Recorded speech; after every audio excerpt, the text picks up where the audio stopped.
एक समय की बात है, कृष्णापुर नामक गांव में कांता अपनी बेटी दिव्यांशी के साथ रहा करती थी। कांता के पति के गुजर जाने के बाद कांता ने ही अपनी इकलौती बेटी दिव्यांशी का पालन पोषण किया। कांता बड़े बड़े सेठों के घर में साफ सफाई का काम किया करती थी और अपनी बेटी के अच्छे भविष्य के लिए रुपया पैसे जोड़ा करती थी। दिव्यांशी बहुत ही समझदार और अच्छी लड़की थी। उसे पढ़ाई लिखाई करने का बहुत मन करता था। एक दिन वो अपनी माँ से बोलती है, माँ जल्दी चलो, आप लेट हो जाएंगी, वरना आज सेठ ने हमें 8 बजे बुलाया है और देखो सिर्फ 10 मिनट ही रह गए हैं। चलो जल्दी चलो।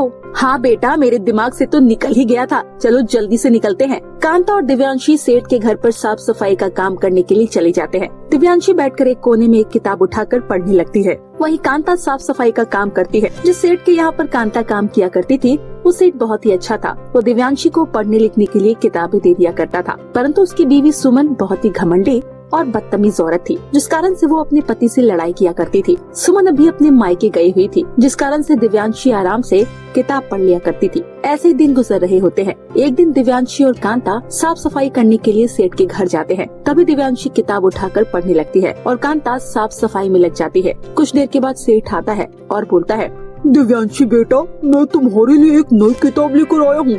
तुम्हें ये किताब पढ़कर बहुत ही अच्छी सीख मिलेगी, साथ में तुम्हारी हिंदी भी अच्छी हो जाएगी। धन्यवाद सेठ जी, आपकी वजह से मुझे इतना पढ़ना लिखना आ गया है, नहीं तो मेरी किस्मत में पढ़ना लिखना तो है ही नहीं। कोई बात नहीं बेटा, मैं जब तुम्हारी उम्र में था तब हमारे समय में पढ़ाई लिखाई के लिए पैसे नहीं हुआ करते थे, जिस कारण से मेरे माता पिता मुझे इतना पढ़ा लिखा नहीं पाए। मैं तुम्हारे दुख परेशानी को समझ सकता हूँ और मैं चाहता हूँ कि तुम्हारे भविष्य में तुम पढ़ लिख कर एक अच्छा मुकाम हासिल करो। इतने में ही कांता आ जाती है और बोलती है, सचमुच सेठ जी, भगवान ने हमें आपके रूप में खुद को ही भेजा है। कोई किसी के लिए इतना नहीं करता है आजकल। आपने हमारी बहुत मदद की है, मैं आपका ये एहसान कभी नहीं भूलूंगी। ऐसे ही कांता सेठ जी से बात कर रही होती है। तभी वहाँ पर सुमन आ जाती है और बोलती है, अच्छा तो मेरे पीठ पीछे ये सब कुछ चल रहा था, मुझे तो इन सब की खबर ही नहीं थी। अच्छा हुआ मैं बिना बताए यहाँ पर आ गई, अगर बता कर आती तो यहाँ पर हो रही रासलीला थोड़ी ना देखने को मिलती। क्यों रे कल मुही, तूने मेरे पति को अपने जाल में फंसा लिया है क्या,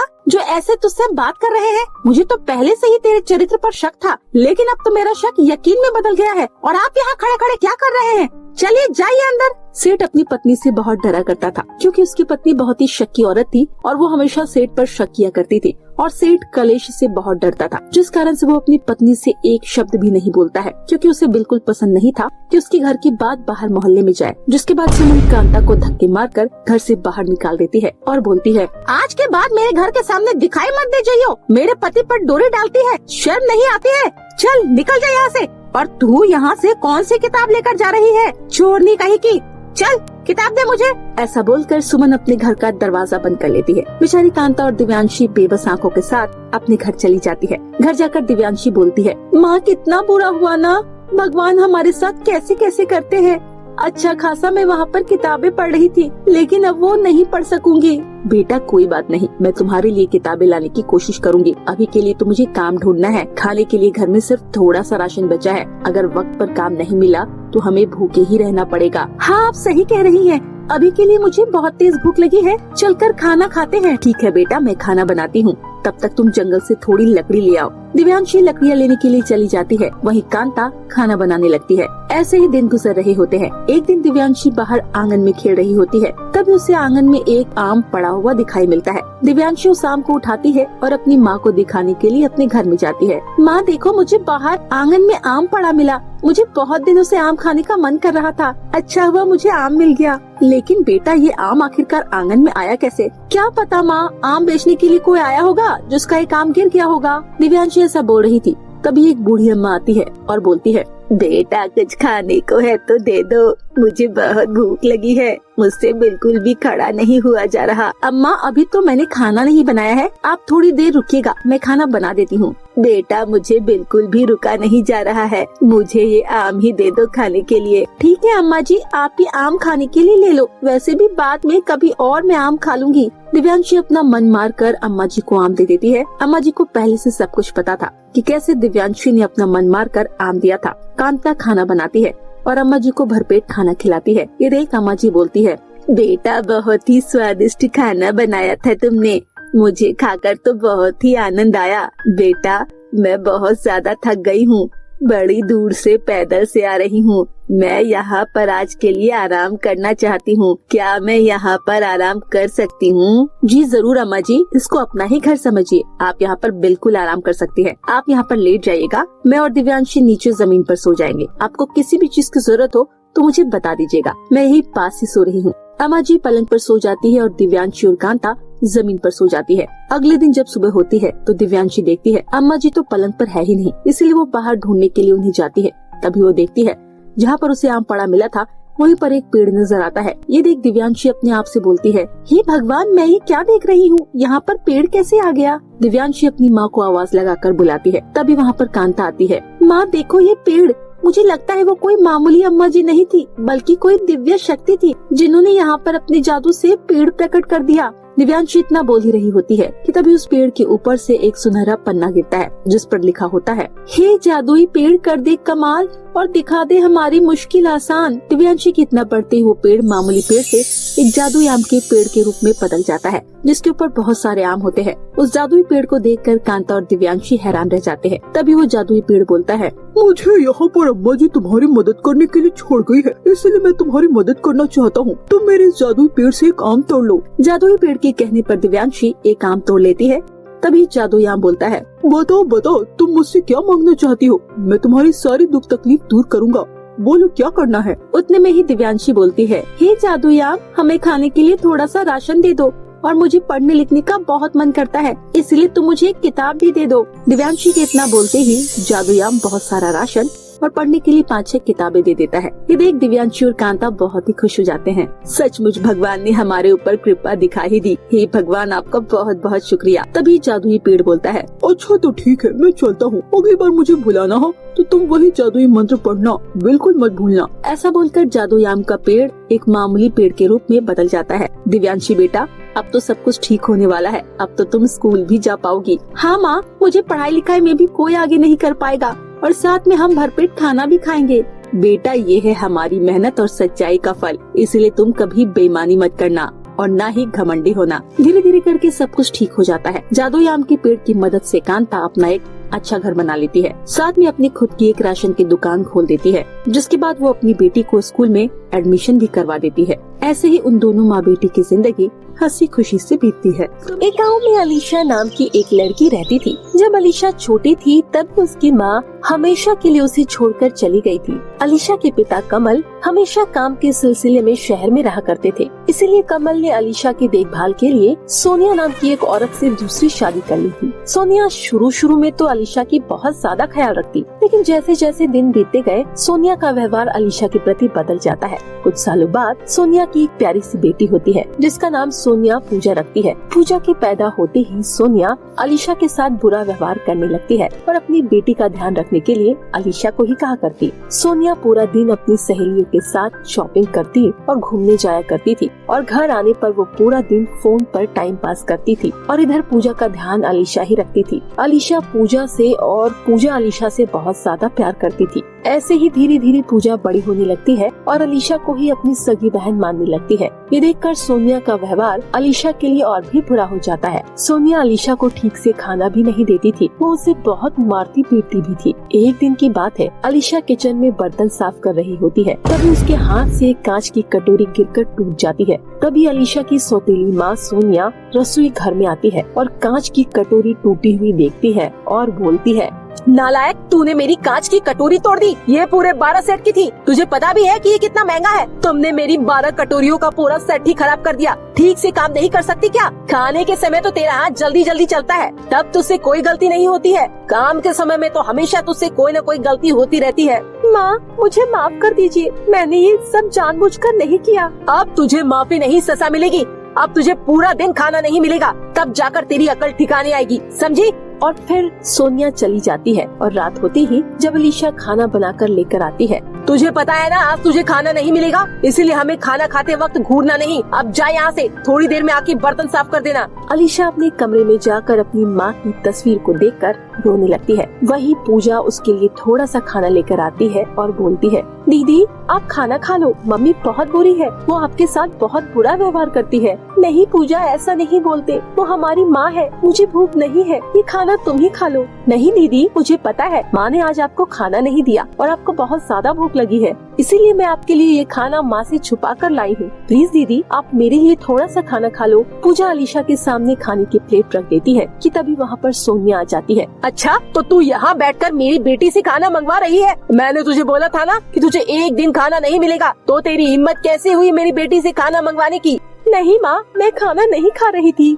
और पूजा, तू इसके लिए खाना कैसे लेकर आए? बस कीजिए माँ, आप हमेशा अलीशा दीदी को कुछ न कुछ बोलती ही रहती हो। आप बहुत बुरी हो, अलीशा दीदी को क्यों परेशान करती हो? पूजा की यह बात सुनकर सोनिया को बहुत गुस्सा आता है और वो पूजा को एक जोरदार थप्पड़ मारती है और फिर पूजा रोते रोते वहाँ से चली जाती है। क्या मिला तुझे मेरी बेटी से अलग करवा के? अब मैं तुझे एक सेकंड भी यहाँ पर बर्दाश्त नहीं करूँगी। अभी के अभी निकल जा मेरे घर से।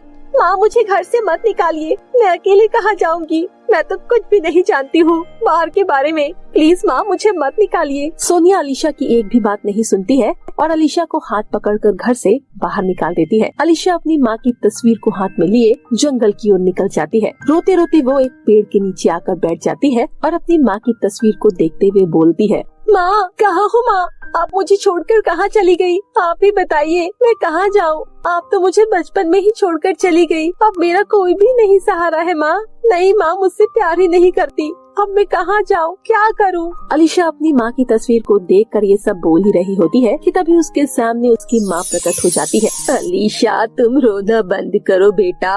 माँ, आप जिंदा हो? अभी तक आप कहाँ थे? आप मेरे पास क्यों नहीं रहते हो माँ? अब आप आ गई हो ना, अब मैं आपको कहीं नहीं जाने दूंगी। बेटा, मैं एक आत्मा हूँ, मैंने तुम्हें परेशान देखा इसीलिए तुम्हारे सामने आ गई। फिर अलीशा अपनी माँ को सारी बात बताती है। अलीशा की माँ कहती है, बेटी तुम चिंता मत करो, मैं सब ठीक कर दूंगी। फिर अलीशा की माँ अलीशा को एक जादुई सैंडल का घर बना कर देती है। बेटा, ये जादुई सैंडल का घर है, इस घर में तुम्हें सारी सुख सुविधाएं मिलेगी। अब तुम जाओ, इस घर में आराम से रहो और अगर तुम्हें कोई परेशानी हो तो मुझे बताना, मैं तुरंत ही आ जाऊंगी। इतना कहकर अलीशा की माँ गायब हो जाती है और उस घर में जरूरत की सारी चीजें होती है। अलीशा उस जादुई सैंडल के घर में खुशी खुशी रहने लगती है। वहीं दूसरी तरफ पूजा घर में अलीशा को ना पाकर बहुत ही ज्यादा दुखी हो जाती है और फिर अपनी माँ के पास जाकर बोलती है, माँ, दीदी कहाँ है? मुझे नहीं पता तेरी दीदी कहाँ है, तुझे क्या करना उससे? मरने गई होगी कहीं वो।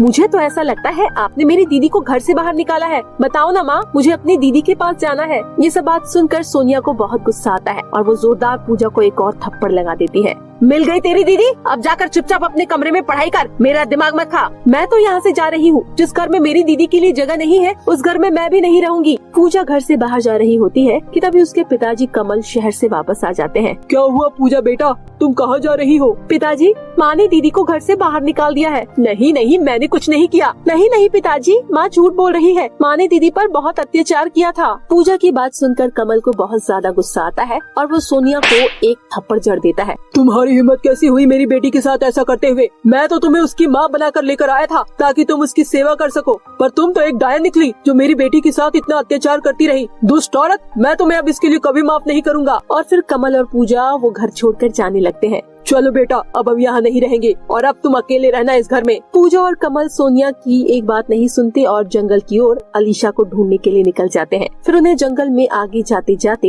एक सैंडल का घर दिखाई देता है और फिर उस घर में वो चले जाते हैं। वहाँ पर उन्हें अलीशा मिल जाती है। मेरी बेटी, मुझे माफ कर दो, ये सब कुछ तुम्हारे साथ मेरी वजह से हुआ है ना। मैं तुम्हें शहर छोड़कर गया ना होता और ना ही तुम्हारे साथ ये सब होता। मुझे माफ कर दो बेटा। कोई बात नहीं पिताजी, मैं पुरानी बातों को भूल चुकी हूँ। आप कब आए और माँ कहाँ है? वो तुम्हारी माँ नहीं, एक डायन है और अब हम उसके पास कभी नहीं जाएंगे। नहीं पिताजी, वो हमारी माँ है। जो भी बात हो चुकी उसे भूल जाइए, अब हम सब साथ रहते हैं। ये सब बात सोनिया बाहर खड़ी सुन लेती है और अंदर आकर उन तीनों से माफी मांगती है। इसके बाद अलीशा सोनिया को माफ कर देती है और वो उस बड़े आलीशान जादुई सैंडल के घर में हंसी खुशी रहने लगते हैं। बहुत समय पहले की बात है।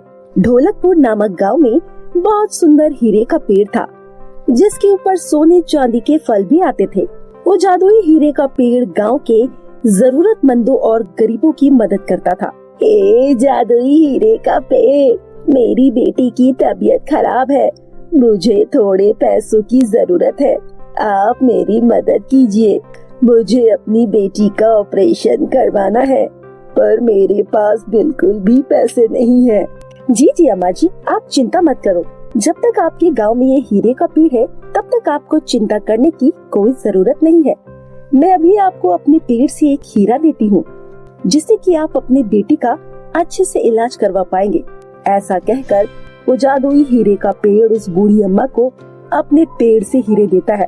फिर वो बूढ़ी अम्मा उन हीरों को खुशी खुशी लेकर चली जाती है। जब भी गांव वालों को जरूरत पड़ती तो वो इस हीरे के पेड़ से अपनी परेशानी को बताते, जिसके बाद वो हीरे का पेड़ चुटकियों में उनकी परेशानियों को सुलझा देता। उसी गांव में रूबी नाम की एक लड़की रहती थी जो कि हीरे के पेड़ के आसपास की सफाई करती और उससे कोई भी धन दौलत नहीं लेती थी। एक दिन जादुई हीरे का पेड़ रूबी से कहता है, रूबी तुम कितनी ज्यादा अच्छी हो, बिना किसी लालच के तुम मुझे रोजाना पानी देती हो, मेरी सफाई करती हो और बदले में कुछ भी नहीं लेती हो, बल्कि तुम खुद अपनी मेहनत से पैसे कमाती हो। और ये गांव वाले हैं कि हमेशा मुझसे कुछ न कुछ मांगते ही रहते हैं, पर मेरी कभी भी सफाई नहीं करते और ना ही कभी पानी डालने आते हैं। जादुई हीरे के पेड़ आप सभी की मदद करते हैं ना, इसीलिए मुझे ये सब देखकर बहुत अच्छा लगता है। अगर आपकी सेवा कोई नहीं करता तो क्या हुआ, मैं हूँ ना आपकी सेवा करने के लिए। मेरा इस दुनिया में कोई नहीं है, इसीलिए मैंने सब कुछ आपको ही मान रखा है। मैं तो रोजाना काम करती हूँ और घर आकर खाना खाती हूँ, उसके बाद मैं आपके पास आ जाती हूँ। आपके पास बैठ करके और आपकी सफाई करके मुझे बहुत ही अच्छा लगता है। रूबी तुम हमेशा ऐसे ही रहना, क्योंकि मुझे भी तुम्हारे साथ बहुत अच्छा लगता है। ऐसे ही रोजाना जादुई हीरे का पेड़ और रूबी रोजाना आपस में बात करते रहते कि एक दिन गांव में एक बहुत शक्तिशाली जादूगरनी आती है। मैंने सुना है कि इस गांव में हीरे का पेड़ है, अगर वो पेड़ सच में हुआ तो मैं उस जादुई पेड़ की सभी शक्तियाँ उससे छीन लूंगी, जिसके बाद मैं और भी ज्यादा शक्तिशाली हो जाऊंगी। मुझे सच का पता लगाना ही होगा। इतना सोचने के बाद जादूगरनी उस हीरे के पेड़ को ढूंढती है और फिर आखिरकार उसे वो हीरे का पेड़ मिल ही जाता है। फिर वो हीरे के पेड़ के पास जाती है और बोलती है, हे हीरे के पेड़, मैंने सुना है कि तू मुसीबत में आए लोगों की मदद करता है। मैं एक मुसाफिर हूँ, मेरे सारे पैसे खत्म हो गए हैं, क्या तुम मुझे थोड़े रुपए पैसे दे सकते हो? मेरे पास जो भी पैसे थे सब खत्म हो चुके हैं, अब मैं अपने घर वापस कैसे जाऊंगी? मैं मुसीबत में आए लोगों की मदद हमेशा करता हूँ। अभी मैं अपने जादू से आपको थोड़े रुपए पैसे देता हूँ, जिससे कि आप अपने घर तक पहुँच जाएंगे और फिर अपने आगे की जिंदगी खुशहाल से जी पाएंगे। ऐसा कहकर वो जादुई पेड़ उस दुष्ट जादूगरनी को बहुत सारे रुपए पैसे दे देता है। इसे देखकर उस जादूगर की आंखें खुली की खुली रह जाती है और वो खुशी खुशी रुपए पैसों को लेकर चली जाती है। और फिर रात होने के बाद वो जादूगरनी फिर से उस पेड़ के पास जाती है और उससे कहती है, ओए पागल हीरे के पेड़, तूने गलती कर दी मुझे अपना जादू दिखा करके। अब मैं तेरी सारी शक्तियाँ छीन लूंगी और मैं तुझसे ज्यादा शक्तिशाली हो जाऊंगी। अब मुझे तुम्हारी शक्तियाँ छीनने से कोई भी नहीं रोक सकता। मैंने तो तुम्हारी मदद की, लेकिन तुम मेरी शक्तियाँ छीनना चाहती हो। तुम मेरे साथ ऐसा मत करो, अगर तुमने ऐसा किया तो मैं जीवित नहीं रह पाऊंगा। जब गांव वालों पर कोई भी परेशानी आती है तो मैं इन लोगों की मदद करता हूँ। अगर तुम मेरी शक्तियाँ छीन लोगी तो मैं गांव वालों की मदद कैसे करूँगा? भगवान के लिए मुझे मत मारो, मैं तुम्हारे आगे हाथ जोड़ता हूँ, मुझे छोड़ दो, मुझे मत मारो। इस तरह से वो जादुई हीरे का पेड़ उस जादूगरनी के आगे बहुत ज्यादा गिड़गिड़ाता है, पर फिर भी उस जादूगरनी को कोई फर्क नहीं पड़ता और वो अपनी जादुई छड़ी से जादुई हीरे के पेड़ की शक्ति छीन लेती है और फिर हंसते हुए वहाँ से चली जाती है। अगले दिन जब सुबह होती है तो सभी लोग जब हीरे के पेड़ को देखते हैं तो बहुत ज्यादा हैरान हो जाते हैं, क्योंकि वो पेड़ अब सूखी टहनियों के अलावा उनमें कुछ नहीं था। इसके बाद सभी गांव वाले आपस में बातें करने लगते हैं। अरे ये पेड़ तो मर गया है, अब तो ये हमें धन दौलत कुछ भी नहीं दे रहा और ये पेड़ पूरा सूखा भी हो गया है। ऐसा ना हो कि ये पेड़ किसी के ऊपर गिर जाए, इससे अच्छा हमें इसे काट देना चाहिए। हाँ हाँ कविता बहन, तुम बिल्कुल सही कह रही हो, इस पेड़ को काट देना चाहिए। उस पेड़ के बारे में गांव में बातें होने लगी थी। जब ये बात रूबी को पता लगती है तो वो उस पेड़ के पास जाती है और वहाँ पर खड़े सभी लोगों को बोलती है, मैंने आप जैसे लालची और मतलबी लोगों को नहीं देखा है। जब तक ये हीरे का पेड़ जीवित था तब तक तो आपने इसका खूब फायदा उठाया, और आज ये मर गया है तो आप इसे काटना चाहते हैं। बल्कि आप लोगों को ये पता लगाना चाहिए कि एक रात में इसकी ये हालत कैसे हो गई। लेकिन मैं आपको ये पेड़ काटने नहीं दूंगी और ये यहीं पर लगा रहेगा। मैं इसको जीवित करने की पूरी कोशिश करूंगी, लेकिन इसे आपको काटने नहीं दूंगी। अरे देखो तो सही, ये छोटी सी चिड़िया कुछ ज्यादा ही फड़फड़ा रही है। खुद का तो कोई है नहीं इस दुनिया में, और तू हमें रोकेगी इस पेड़ को काटने के लिए। चल देखते हैं तू हमें कैसे रोकती है। अगर आपने एक कदम भी आगे बढ़ाया तो मैं अपनी जान दे दूंगी। इसका सारा इल्जाम आपके ऊपर आ जाएगा, फिर आपको पुलिस से भी कोई नहीं बचा सकता। और अगर आप में हिम्मत है तो आप इस पेड़ को काट कर दिखाओ। आप सोच समझ कर फैसला करना। आप रूबी की धमकी सुनने के बाद सभी गांव वाले वहाँ से चले जाते हैं और रूबी रोते रोते उसी पेड़ के नीचे बैठ जाती है। हे जादुई हीरे का पेड़, मुझे तुम्हारी बहुत ज्यादा याद आ रही है। अब तो मुझसे बात करने के लिए भी यहाँ पर कोई नहीं है। तुम्हारे साथ ये सब किसने किया? अगर मुझे पता चल जाए तो मैं उसको मार डालूंगी। तुमसे जब मैं बात करती थी तो मुझे अपने माता पिता की याद नहीं आती थी।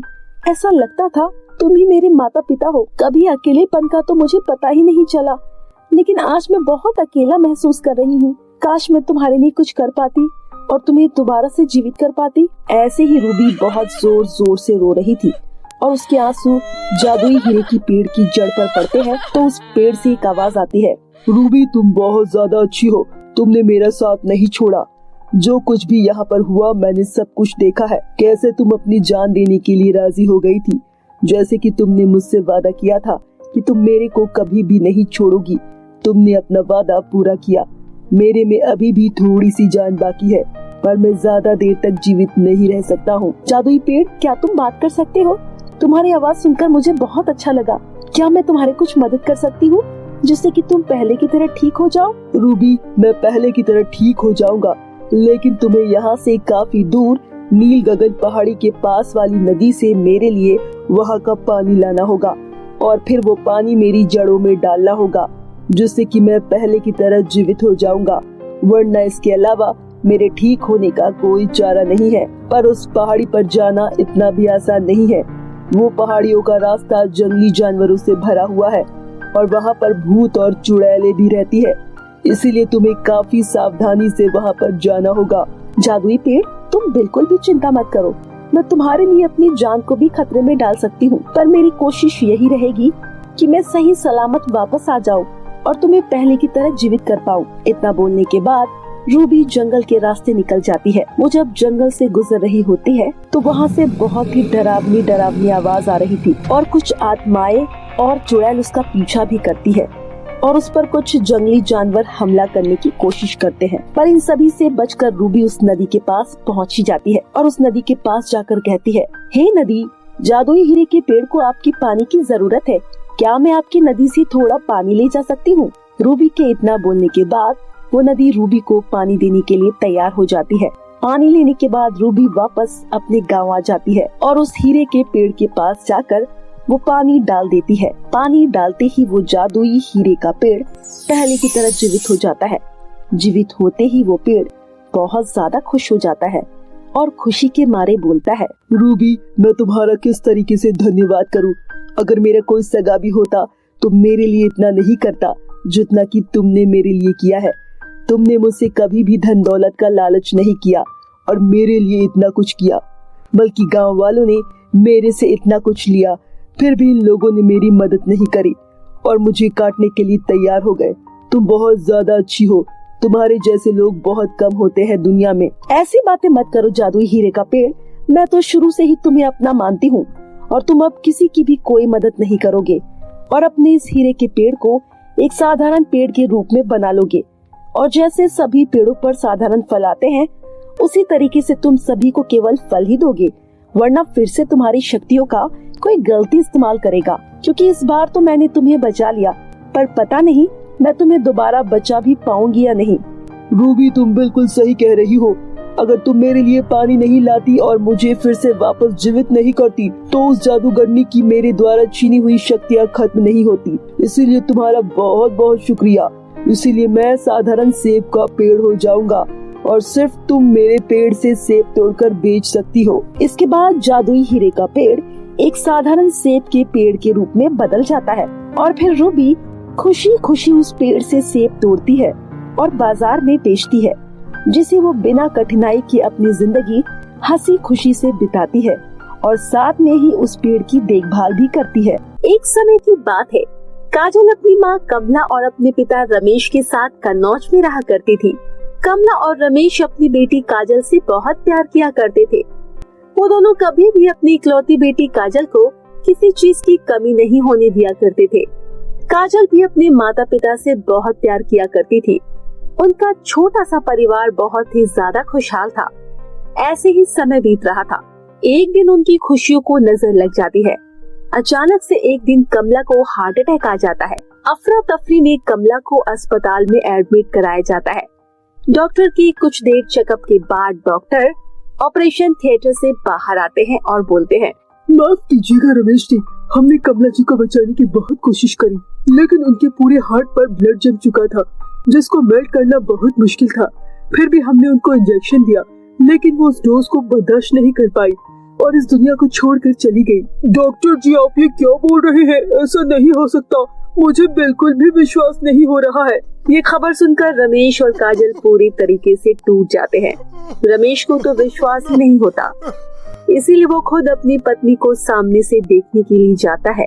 कमला, तुम मुझे छोड़कर क्यों चली गई? तुम्हारे बिना अब पूरी जिंदगी कैसे गुजारूंगा मैं? कम से कम तुम्हें अपनी इकलौती बेटी काजल के बारे में तो सोचना चाहिए था।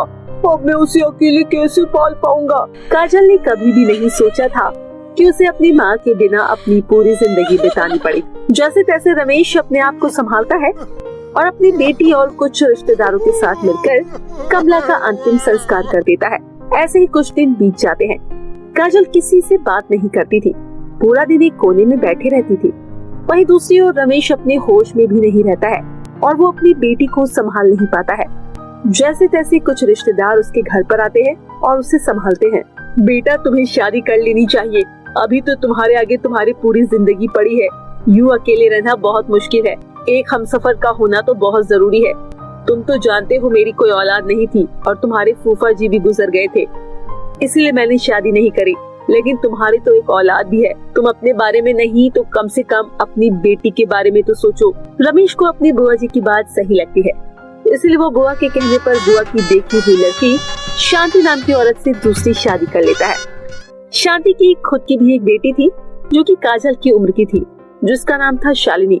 शांति, मैं चाहता हूँ जैसे तुमने अपनी बेटी शालिनी की परवरिश करी है, उस तरीके से मेरी बेटी काजल की परवरिश करना। मैंने तुमसे शादी सिर्फ अपनी बेटी की अच्छी परवरिश के लिए करी है, इसीलिए मैं चाहता हूँ तुम काजल को माँ का प्यार और शालिनी उसे बहन का प्यार दे। उम्मीद करता हूँ तुम ये सब कर सकोगी। आप चिंता मत करिए, मैं काजल को उसके सगी माँ से बढ़कर प्यार दूंगी और काजल को कभी भी अपनी माँ की कमी महसूस नहीं होगी और ना ही उसे कभी अपनी पहली वाली माँ याद आएगी। शांति की ऐसी बातें सुनकर रमेश बहुत खुश हो जाता है, लेकिन वो शांति का असली चेहरा नहीं देख पाता है। शांति बहुत ही चालाक और तेज औरत थी।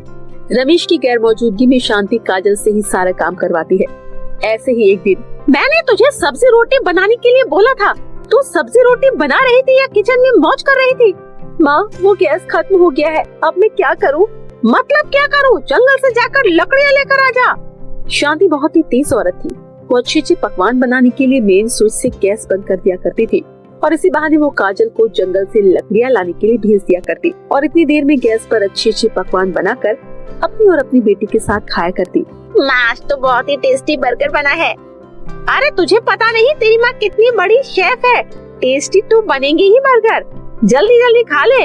अगर वो कल मुही काजल आ गई तो बर्गर मांगेगी और फिर बाकी बचा हुआ खाना कौन खाएगा? थोड़ी देर बाद जब काजल घर पहुंचती है तो उसे चारों तरफ बर्गर की खुशबू आती है। माँ, आप बर्गर लाई थी क्या या फिर अपने घर पर बर्गर बनाया था? क्यों रे, तू क्यों पूछ रही हो? क्योंकि माँ, मुझे पूरे घर में बर्गर की खुशबू आ रही है, बस इसीलिए मैंने आपसे पूछ लिया। तू बहुत ज्यादा चटोरी है, जब भी तुझे इन सब चीजों की खुशबू आती रहती है। चल जाकर खाना खा ले, जो रूखा सूखा घर में पड़ा हुआ है। और हाँ, अब लकड़ियाँ लेकर आ गई है तो मेरे लिए एक कप चाय बना, क्योंकि मेरे सर में तेज दर्द हो रहा है बहुत देर से। काजल दुखी मन से रसोई घर में जाती है और अपने आप में ही बातें करने लगती है। माँ, अगर आप मेरे पास होती तो कितना अच्छा होता ना, और मैं जो कुछ भी खाने के लिए बोलती आप मुझे सब बना कर देती। माँ, पापा भी घर पर नहीं रहते हैं, ये नई माँ मुझ पर बहुत अत्याचार करती है, मुझे इतनी दूर जंगल में लकड़ियाँ काटने के लिए भेजती है। काजल अपने आप में ऐसे बोलकर बहुत दुखी हो जाती है। ऐसे ही दिन बीत रहे होते हैं। धीरे धीरे करके काजल और शालिनी बड़े हो जाते हैं। एक दिन रमेश के दोस्त के बेटे का रिश्ता काजल के घर आता है। तभी खुशी के मारे रमेश अपने घर आता है और अपनी पत्नी से बोलता है, शांति, मेरी बेटी काजल के लिए मेरे दोस्त के बेटे का रिश्ता आया है। वो लोग किसी चीज की डिमांड नहीं कर रहे हैं क्योंकि उनके पास पहले से बहुत सारी प्रॉपर्टी है, वो बहुत ज्यादा अमीर है, इसीलिए उन्हें कोई दहेज नहीं चाहिए। उन्हें मेरी बेटी काजल बहुत पसंद है, इसीलिए वो अपनी बेटी की शादी मेरी बेटी से करना चाहते हैं। अच्छा, ये तो बहुत ही अच्छी बात है। तो आप किस चीज की देरी कर रहे हैं? जल्दी से रिश्ता पक्का कर दीजिए। शांति बहुत खुश होती है क्योंकि अब उसके सर से काजल का बोझ जो हटने वाला था। धीरे धीरे समय बीत रहा होता है और शादी का दिन करीब आने लगता है। एक दिन काजल पोछा लगा रही होती है, तभी उसका पैर फिसल जाता है, जिस कारण से उसके हाथ में चोट लग जाती है और वो फूट फूट कर रोने लगती है। तभी वहाँ पर भागी भागी शांति आती है और बोलती है, सचमुच तुझसे कोई काम सही से नहीं होता। कभी तो सब्जी काटते काटते उंगली काट लेती है, तो कभी तो पोछा लगाते टाइम गिर जाती है, पर मुझे उससे कोई मतलब नहीं है। वैसे भी तेरी शादी होने वाली है, जब तक तू इस घर को छोड़कर नहीं जाएगी हम लोग चैन से नहीं जी पाएंगे। चल जा, जल्दी से जाकर लकड़ियाँ लेकर आ जा, गैस खत्म हो गई है, खाना बनाना है। माँ, मेरे हाथ में बहुत तेज लग गई है, मैं नहीं जा पाऊंगी। तेरी हिम्मत कैसे हुई मना करने की? मैं अभी बताती हूँ तुझे, रुक। काजल शांति की खूब पिटाई करती है और उसे जंगल में लकड़ियाँ काटने के लिए भेज देती है। बेचारी दर्द से तड़पती हुई काजल जंगल में लकड़ियाँ काटने लग जाती है और मन ही मन अपने आप से बातें करती है, काश दूसरी माँ मुझे प्यार करती तो कितना अच्छा होता ना, वो मुझसे बिल्कुल प्यार नहीं करती। काजल लकड़ियाँ काट कर जा रही होती है, तभी उसे एक लहंगा नजर आता है और वो रुककर अपने आप से बोलती है, अरे ये लहंगा यहाँ कौन छोड़ गया? यहाँ तो आसपास कोई नहीं दिखाई दे रहा। ऐसा करती हूँ, मैं इसे रख लेती हूँ, मेरी शादी में काम आ जाएगा। माँ तो मुझे कोई लहंगा दिलाएंगी नहीं, कम से कम मैं ये लहंगा साफ करके ही पहन लूंगी। इतना बोलकर काजल लकड़ियों का गट्ठर सर पर रखकर और लहंगा हाथ में लेकर घर आ जाती है। अरे तेरे हाथ में ये क्या है? मैंने तुझे लकड़ियाँ लाने के लिए बोला था, साथ में कूड़ा भी उठा लाई तू। माँ, ये कूड़ा नहीं है बल्कि लहंगा है। चल ठीक है, जा जाकर खाना बना दे। काजल लहंगे को अपने कमरे में ले जाती है और एक साइड में रख देती है और खाना बनाने के लिए रसोई में चली जाती है। खाना बनाने के बाद काजल उस लहंगे को अच्छे से धुल देती है। ऐसे ही शादी वाला दिन आ जाता है। काजल का मेकअप शांति करती है। शांति जानबूझकर काजल के मुंह पर काले होने वाली क्रीम लगा देती है। शांति मेकअप करने के बाद काजल से बोलती है, काजल तुम्हें मेकअप कैसा लग रहा है, बताओ मुझे। सचमुच माँ, मैं तो बिल्कुल परियों की तरह लग रही हूँ, आपने बहुत ही बढ़िया मेकअप करा है। ठीक है, तुम लहंगा पहनकर तैयार हो जाना, मैं बाहर का काम देख लेती हूँ। शांति इतना बोलकर वहाँ से चली जाती है। मन ही मन शांति और शालिनी बहुत खुश होते हैं। वहीं दूसरी ओर थोड़ी देर बाद शांति की क्रीम असर कर जाती है और काजल काली हो जाती है। काजल अपने आप को इतना बदसूरत देखती है तो वो जोर जोर से रोने लगती है। हाय राम, ये सब कैसे हो गया? मुझे कुछ समझ में नहीं आ रहा। आज तो पिताजी की नाक कट जाएगी। अगर मैं ऐसे मंडप पर गई तो बहुत बुरा होगा। ऐसा करती हूँ, लहंगा पहनकर तैयार हो जाती हूँ और शादी में घूंघट कर लूंगी, किसी को पता भी नहीं चलेगा और पिताजी की नाक कटने से भी बच जाएगी। इतना बोलकर काजल उस लहंगे को पहन लेती है। लहंगा पहनते ही काजल बहुत खूबसूरत हो जाती है। काजल अपने आप को आईने में देखती है तो देखती रह जाती है और वो समझ जाती है कि वो एक जादुई लहंगा है। जिसके बाद काजल उस जादुई लहंगे से बोलती है, हे जादुई लहंगे, क्या तुम मुझे बता सकते हो कि मैं काली कैसे हो गई थी? इतना बोलते ही आईने में शांति के बारे में सब कुछ दिख जाता है कि कैसे उसने दो क्रीम को मिलाकर रिएक्शन वाली क्रीम बना दी थी। काजल सोचती है वो अपने पिता को इसके बारे में सब कुछ बताएगी, लेकिन शादी होने के बाद, इसीलिए वो चुप रहती है। शादी के मंडप में जब काजल पहुंचती है तो सब उसे देखते ही रह जाते हैं और फिर ऐसे ही काजल की शादी बहुत धूमधाम से हो जाती है। उसकी विदाई भी हो जाती है। काजल ससुराल में अपने पति के साथ खुश रहती है। अगले दिन जब पग फेरी की रस्म के लिए काजल अपने घर आती है, वो अपने पिता को सब कुछ बताती है। जिसके बाद रमेश शांति को एक जोरदार पड़ मारता है और उसे घर से निकाल देता है। लेकिन शांति को अपनी गलती का बहुत पछतावा होता है, इसीलिए वो अपने पति से एक मौका मांगती है। शालिनी और शांति की भोली सी शक्ल देखकर रमेश को उन पर दया आ जाती है, इसीलिए वो शांति को माफ कर देता है। काजल भी अपनी माँ को माफ कर देती है। जिसके बाद हंसी खुशी रमेश अपनी पत्नी शांति और शालिनी के साथ रहता है। वहीं दूसरी ओर काजल अपने पति के साथ हंसी खुशी अपना जीवन बिताती है। विकासपुरी गांव में कनक नाम की एक अनाथ लड़की रहा करती थी। कुछ सालों पहले एक सड़क दुर्घटना में कनक के माता पिता की मृत्यु हो गई थी। तब से कनक दूसरों के आगे हाथ फैलाने से अच्छा मेहनत करके कमाने की सोचा करती थी। लेकिन कनक को बिल्कुल समझ नहीं आता है कि वो कौन सा काम करे, क्योंकि उसे तो कोई काम ही नहीं आता था। मुझे तो कुछ समझ नहीं आ रहा कि मैं कौन सा काम करूं, और ना ही मुझे कोई काम आता है। तभी कनक के कानों में आवाज आती है, सुंदर सुंदर झुमके ले लो, लंबे लंबे झुमके ले लो, रंग बिरंगी झुमके ले लो, मेरे पास हर तरह के झुमके हैं। ये आवाज सुनकर कनक भागी भागी अम्मा जी के पास आती है और बोलती है, अम्मा जी मुझे भी आपके साथ झुमके बेचने हैं, मुझे भी थोड़े बहुत झुमके दे दो ना। बेटा तुम्हें खाना चाहिए तो मैं खाना मंगवा देती हूँ, बताओ क्या खाओगी। अम्मा जी मुझे खाना नहीं बल्कि काम चाहिए, मैं खुद से कमा कर खाना चाहती हूँ। मुझे बिल्कुल अच्छा नहीं लगता दूसरों के आगे हाथ फैलाना, अपनी मेहनत से मैं काम करना चाहती हूँ। बेटा तुम तो बड़ी ही अच्छी सोच की हो, तुमने बढ़िया फैसला किया है, लेकिन क्या तुम झुमके बेच पाओगी।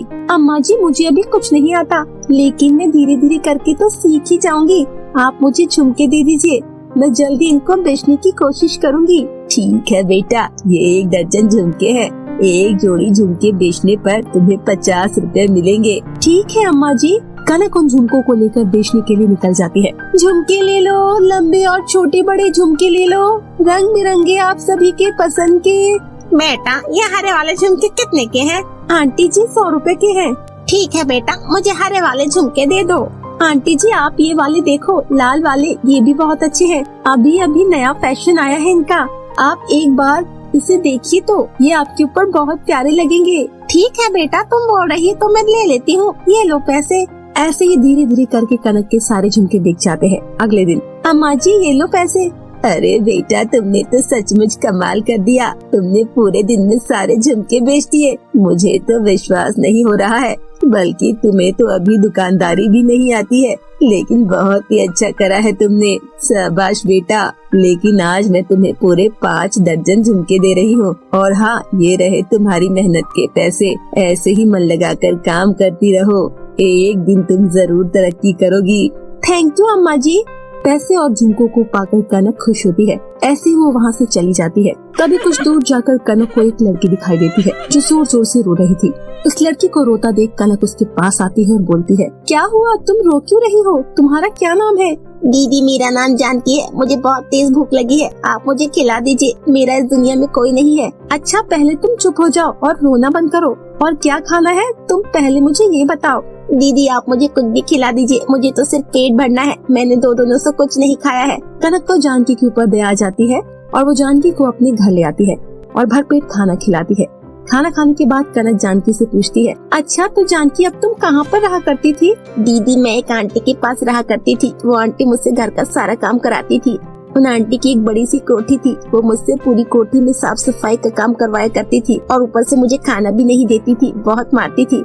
मैंने उनके घर से निकलने की बहुत कोशिश करी, लेकिन वो आंटी मुझे काम करने के बाद एक कमरे में बंद कर दिया करती थी दीदी। लेकिन मैं तो कल जैसे तैसे वहाँ से भाग निकली, अब मुझे वहाँ पर कभी नहीं जाना, आप मुझे कभी भी वहाँ पर वापस मत भेजना, वो आंटी बहुत बुरी है। अरे जानकी तुम्हें डरने की कोई जरूरत नहीं है, अब मैं तुम्हारे साथ हूँ। तुम्हें उन कोठी वाली आंटी का घर तो पता है ना, और तुम उन्हें अच्छे से पहचानती हो ना? हाँ दीदी, लेकिन आप ये सब क्यों पूछ रही है? क्योंकि हमें पुलिस स्टेशन जाना है, उनके खिलाफ FIR लिखवानी है, क्योंकि जो उन आंटी ने तुम्हारे साथ करा वो किसी और के साथ ना हो।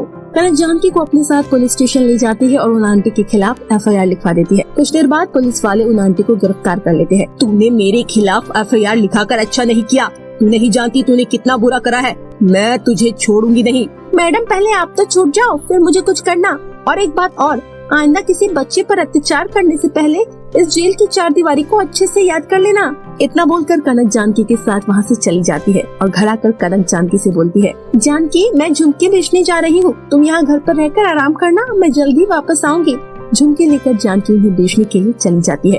थोड़ी दूर चलने पर एक सुनसान रास्ता आता है, जहाँ पर वही औरत अपने गुंडों के साथ मिलती है जिसे कनक ने हवालात में बंद करवाया था। तुम तो हवालात में थी, तो अचानक यहाँ पर कैसे आ गई? हवालात में रहे मेरे दुश्मन, तूने मुझसे पंगा लेकर बिल्कुल भी अच्छा नहीं किया। गुंडों पकड़ लो इस लड़की को, बहुत ज्यादा चौधराइन बन रही थी ना, अब मैं इसको मजा चखाती हूँ। छोड़ो मुझे, मैं कहती हूँ छोड़ो, मुझे जाने दो, नहीं तो अच्छा नहीं होगा। वो औरत गुंडों के साथ मिलकर कनक को एक नदी में फेंक देती है। कनक अपने झुमकों के साथ नदी में डूबने लगती है। मैंने कहा था ना तुझसे, मुझसे पंगा लेना तुझे बहुत भारी पड़ेगा। चलो साथियों यहाँ से, हम जल्दी से भागते हैं, नहीं तो कोई हमें देख लेगा। इतना बोलकर वो औरत अपने आदमियों के साथ चली जाती है। इधर नदी में रहने वाली नदी परी कनक को बचा लेती है। कौन हो आप और मैं नदी से बाहर कैसे आई? कनक, मैं नदी पर हूँ। वो आदमी कौन थे जिन्होंने तुम्हें नदी में डाला? कनक परी को सारी बातें बता देती है, जिसके बाद परी बोलती है, अच्छा, वो तो बहुत ही ज्यादा दुष्ट औरत है। हमें इसे ऐसे नहीं छोड़ना होगा, इसे सबक सिखाना होगा। अगर ऐसे ही रहा तो ये औरत और भी बच्चों को अपना शिकार बनाएगी और उससे घर का काम करवाएगी। रुको, उसे मैं अभी मजा चखाती हूँ। अक्कड़ बक्कड़ टंकी, कनक को पानी में गिराने वाला बन जाए मंकी। परी कितना बोलती है वो औरत हमेशा के लिए बंदर के रूप में बदल जाती है। आज के बाद वो दुष्ट औरत कभी किसी का कुछ नहीं कर पाएगी। परी जी, मैं तो झुमके बेचने जा रही थी, मैंने एक भी झुमका नहीं बेचा और वो सारे झुमके नदी में गिर गए। अब मैं क्या करूँ? मैं झुमके वाली अम्मा को क्या जवाब दूंगी? कनक, तुम्हें चिंता करने की जरूरत नहीं है। मैं तुम्हें बहुत सारे सोने के झुमके दूंगी, जिससे तुम अमीर हो जाओगी और तुम्हें जिंदगी में कभी भी काम करने की जरूरत नहीं पड़ेगी। तुम सिर्फ और सिर्फ लोगों की सेवा करना, तुम्हारी धन दौलत अपने आप बढ़ती रहेगी। लेकिन जिस दिन तुम लालच में आ गई, उस दिन तुम्हारे पास जो कुछ भी होगा वो भी चला जाएगा। परी जी, मुझे तो काम चाहिए, मैं मेहनत करके आगे बढ़ना चाहती हूँ। शाबाश कनक, काश सबकी सोच तुम्हारी जैसी होती तो कितना अच्छा होता। अगर इंसान मन में कुछ करने की ठान ले तो दुनिया की कोई ताकत उसे नहीं रोक सकती। कनक, इस नदी में झुमके के गिरने से ये नदी झुमके की बन गई है। अब तुम इस नदी से जितने झुमके चाहो उतने ले जा सकती हो और तुम उन्हें बेच सकती हो। कनक नदी परी का धन्यवाद करके वहाँ से चली जाती है और अपने घर के पास ही एक छोटी सी झुमकों की दुकान खोलती है। कनक अपने अच्छे व्यवहार से बहुत ही जल्दी तरक्की कर लेती है, जिसके बाद कनक के पास कोई कमी नहीं होती। उसके पास सब कुछ हो जाता है, जिसके बाद वो जानकी को एक अच्छे स्कूल में एडमिशन करवा देती और जानकी को बहुत प्यार करती है और उसके साथ अपना हंसी खुशी जीवन बिताती है। तो मेरे प्यारे दोस्तों, कैसी लगी आपको हमारी ये कहानी? हमें कमेंट सेक्शन में कमेंट करके जरूर बताएं। अगर कहानी अच्छी लगी हो तो वीडियो को लाइक, चैनल को सब्सक्राइब करना ना भूलें। फिर मिलते हूँ आपसे मजेदार इंटरेस्टिंग कहानी के साथ। तब तक के लिए बाय बाय दोस्तों।